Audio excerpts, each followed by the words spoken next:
আমি একটু শুরুতে বলতে চাই যে আমাদের মূল কাজটা যেটার জন্য আপনারাও খুব বেশি উদ্বিগ্ন থাকেন সেটা হলো যে আমাদের কাজটা হলো প্রাণীজ আমিষ সরবরাহ করা এবং এটা যেন জনগণের পুষ্টি চাহিদা যেহেতু মেটানোর একটা রাষ্ট্রীয় দায়িত্ব আছে সেটা আমরা যেন দিতে পারি সেই হিসেবে আমরা কাজ করে যাচ্ছি।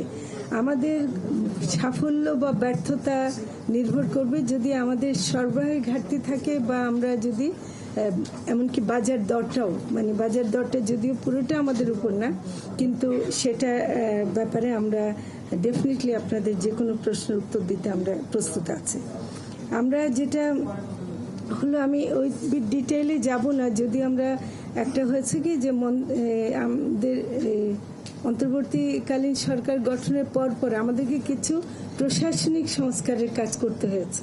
তা আমি সেটা ডিটেলটা বলছি না যে কতগুলো বদলি করতে হয়েছে, পদায়ন করতে হয়েছে, অনেকে বৈষম্যের শিকার ছিল কিংবা অনেকে অন্য ভূমিকাও ছিল।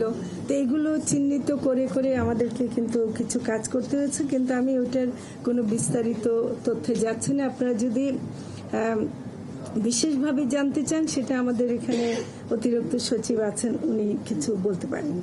আর যেটা আপনারা জানেন যে এটা আমাদের এই মন্ত্রণালয়টা খুবই গুরুত্বপূর্ণ, কারণ আমরা জিডিপিতেও আমরা গুরুত্বপূর্ণ ভূমিকা রাখছি এবং কৃষিজ জিডিপিতে প্রায় 22% মৎস্য খাত থেকে এবং 16.5% আসে প্রাণীজ খাত থেকে।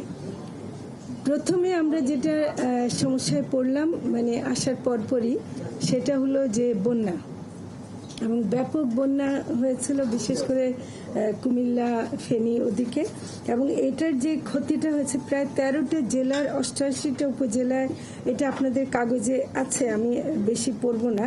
কিন্তু এখানে যেটা হলো যে ব্যাপক ক্ষতি হয়েছে, মাছের ক্ষতি হয়েছে,